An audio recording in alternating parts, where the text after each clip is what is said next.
एला सबेर तो हम बथेला बदन खाके कमला पसंद खाके कमला पसंद पिया मारे दाना दन खाके कमला पसंद संगे मारे दाना दन खाके कमला पसंद पिया मारे दाना दन खाके कमला पसंद संगे मारे दाना दन मारे दाना दन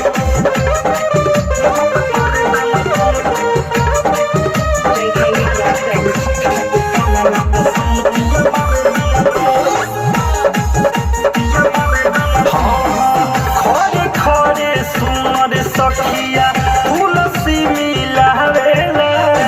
मारे ओइसन झटक मुआना रही के न सब बैठावेला रही के न सब बैठावेला अरे सखी खड़े खड़े सुन रे सखिया तुलसी मिलावेला मारे ओइसन झटक मुआना रही के न सब बैठावेला खाली भये के तो फुलही देता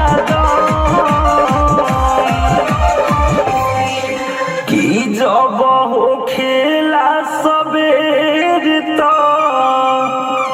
बथेला बदन खाके कमला पसंद खाके कमला पसंद संगे मारे दाना दन खाके कमला पसंद पिया मारे दाना दन खाके कमला पसंद संगे मारे दाना दन Recording by Sila Films, Motihari Director Sasi Singh. दिन भर में 10 बेरी आवेला चाबा के करे लागे चुमा चाटी कोरा में बैठा के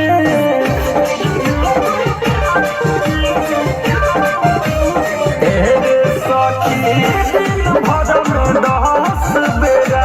आवेला चाबा के करे लागे चुमा चाटी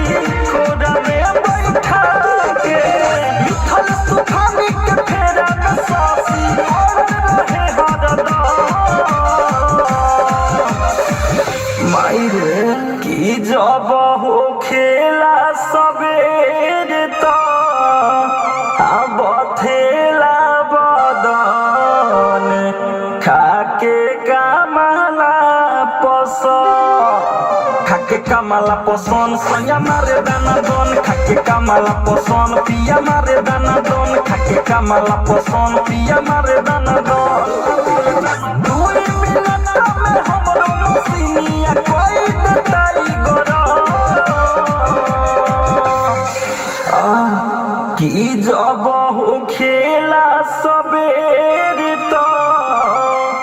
हम बथेला बदन खाके कमला पसंद खाके कमला पसंद पिया मारे दाना दन खाके कमला पसंद संगे मारे दाना दन खाके कमला पसंद पिया मारे दाना दन Sila Recording